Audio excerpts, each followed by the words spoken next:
let's take a look at Titan. So we're coming into the sub.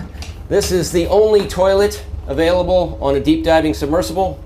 Best seat in the house. You can look out the viewport. We put a privacy screen in, turn up the music, and it's very popular. We have our control screen here, our sonar screen here, and we can put any image we want in the back. We've taken a completely new approach to the sub design, and it's all run with this game controller and these touch screens. So if you want to go forward, you press forward. If you want to go back, you go back. Turn left, turn right, go down, go up. And it's Bluetooth, so I can hand it to anybody. And it's meant for a 16-year-old to throw it around, and super durable. We keep a couple of spares on board just in case. This is the second year we've been out to the Titanic. We went out in 5 8-day missions. We did about 10 dives to the wreck site of the Titanic, and we did an extra dive on an undiscovered reef that we found. Stockton Rush is the CEO of OceanGate, a company that offers dives to the Titanic in a one-of-a-kind carbon fiber submersible for $250,000 per person. An experimental submersible vessel that has not been approved or certified by any regulatory body and could result in physical injury, disability, emotional trauma, or death. Where do I sign? The sub has about as much room as a minivan. So this is not your grandfather's submersible. We only have one button, that's it. It should be like an elevator.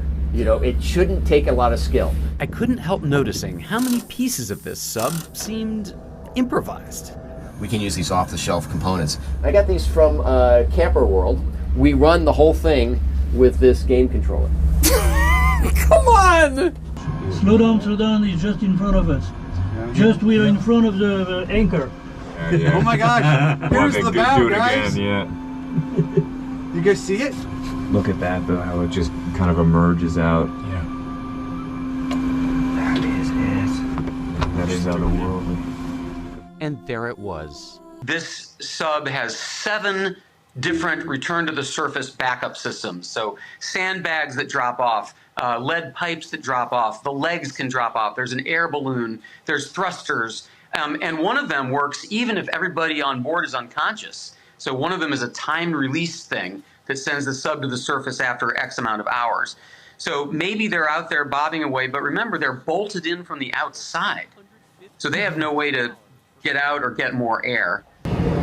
This is not a thrill ride for tourists. It's much more. It is an 8-day, one-of-a-kind experience. You will be trained as a mission specialist and record valuable findings. Commander Paul-Henri Nargeolet, leader of 30 dives to the Titanic wreck site. He and other world-class experts will be on all our missions to give you an unrivaled, up-close and personal OceanGate Titanic experience. The sub for me, it's very well done because it's simple. Generally, they have a lot of equipment and a lot of switch.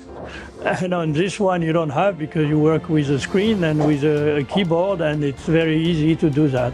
You are not only a passenger seat and waiting that the time is running and just looking outside. You can do something inside. You can be really a member of the team, and that's great. Don't miss the opportunity to be part of history. The OceanGate Titanic experience. There's truly nothing else like it. What could possibly have happened? Worst situation is, something happened to the hull, and our fear is that, it imploded at around 3,200 meters. And is there anything that the U.S. Navy can do right now? No.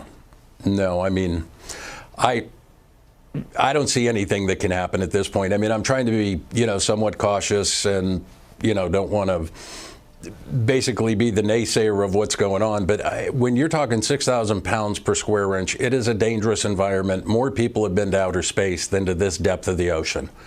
And when you're diving in these situations, you have to cross your T's, dot your I's. You have to do everything absolutely perfect and by the book. And throw in a bunch of tourists in a new sub that, was just created over the last several years.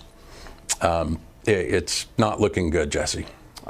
He's a really interesting guy. He's a blue blood. He's a direct descendant of two signers of the Declaration of Independence. He has experience designing and flying airplanes. He wanted to be an astronaut. He has experience designing and building these submersibles. And he freely acknowledged that this is not, it's not an airline. It's not a Toyota. He would say, safety is a relative term. If you want to be completely safe, don't get out of bed. So to Stockton, risk is part of life. And if you want to do amazing things, you have to take risk in exchange.